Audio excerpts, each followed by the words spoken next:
Hey again everyone, and welcome back to the channel for another showcase special. And for these series of videos, we won't really be doing a review of the figures. Chances are I've already posted those on the channel, but I do like to see how a line from a specific TV show or movie might look fully assembled. That doesn't mean I'm getting every figure in a line. Sometimes I do, and sometimes for a slew of reasons I might pass on a couple, but it's a great chance for me to enjoy having the figures together, and also to see how the set looks, because there are some lines that do look better as part of a whole than individually. For today's installment, we'll be taking a look at the Hot Toys releases from Marvel's Doctor Strange and the Multiverse of Madness.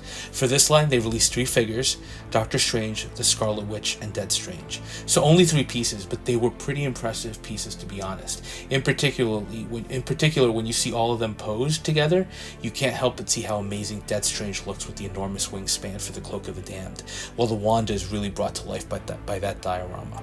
Now, I do think this is an interesting movie, and it's an interesting time for Hot Toys and their MCU license. For the Avengers movies, we got literally every character possible that they could make. Sure, there were certain omissions, of course, but they made a ton. And similarly for Spider-Man No Way Home, we got multiple versions of characters and a number of deluxe releases that really capitalized on this new Hot Toys love for diorama bases. But Phase 4 and Phase 5 have also met with some varying reception from the fandom. And Multiverse of Madness was a movie that had some lofty expectations to it, especially when your movie includes the term multiverse in it for a phase that's supposed to center around the very concept. But of course, once the movie was released, it didn't live up to everyone's expectations. And look, I think the fandom, and that includes me, were expecting a slew of cameo appearance, right? That's what scoopers were dropping. They even included a potential Tom Cruise cameo as Iron Man, and they basically set the bar high. And what we ended up getting, sure, had some great moments like the Illuminati and the fan favorite casting of John Krasinski as Mr. Fantastic, and as well as the return of Patrick Stewart's Professor X and Black Bolt. So that was great pieces, and I think people were expecting more of that, and unfortunately it was just a single scene that didn't really fully pan out to expectations. So I think as a result of that, even though the movie did have a decent box office to it, but given the underwhelming response, I think Hot Toys just held back on making too many of these characters. So we got the main ones, but still, no Wong, none of the Illuminati, and no America Chavez. Maybe Hot Toys knew these wouldn't sell well beyond the most hardcore of MCU fans. But look, 3 figures isn't bad. And sometimes that's another thing to realize, right? 3 great figures is pretty awesome. So instead of focusing on what we didn't get, which I'm definitely guilty of, let's look at what we did get, which honestly, 2 of these 3 are showstoppers. So I'm going to start from first to last. So first up is Doctor Strange. What I mean first to last, meaning release order. So I love this Doctor Strange. I think it's very similar to our previous figures, but the outfit is actually really new, and it has those really awesome display pieces, in particular the dragon magical effects, which are the standout to me. So it's nice to get an update, albeit I feel like it is a subtle one. But this one also has something super annoying to it, and that's the cloak. I don't know if it's just mine, but the right shoulder pad is so stiff that it makes posing a little challenging, and the magnets that hold the cloak to the figure are a nightmare to work with. As a plus, you do get the base that lets you have the cloak floating separately from the figure, which is how I'm inclined to keep him, because it's just that annoying to display on the figure, and it'll make for a slightly different display from all the other versions I have. But gorgeous piece, even without the cloak, and especially with those dragon elements. Which brings me to my favorite of the line, and that is without a doubt the Dead Strange. Look, without getting into detail, just looking at the figure hovering there in position, it's hard to not be impressed by the pure shelf presence.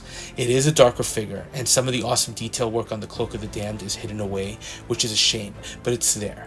The spirit heads jutting out of the cloak itself, the bodies of the damned on either side of him, the arms jutting out from his back. It's all amazing.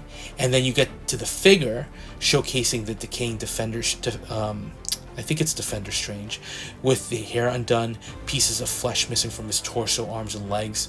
The paint app showcasing a dead character is just amazing. And that sculpt is gruesome, it's macabre, it's really just a work of art.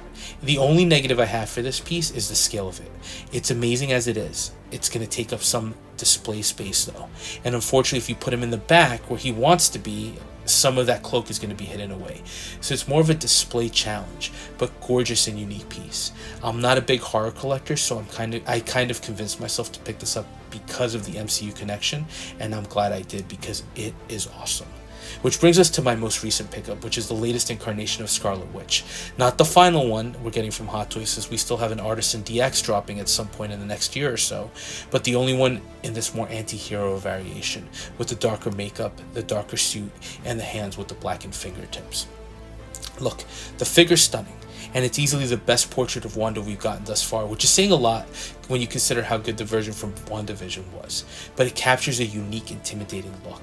For me, the reason she's not my favorite from the line is that as a figure alone, she's stunning, but she really comes to life with that diorama base, which she needs. Otherwise, she seems a little more basic.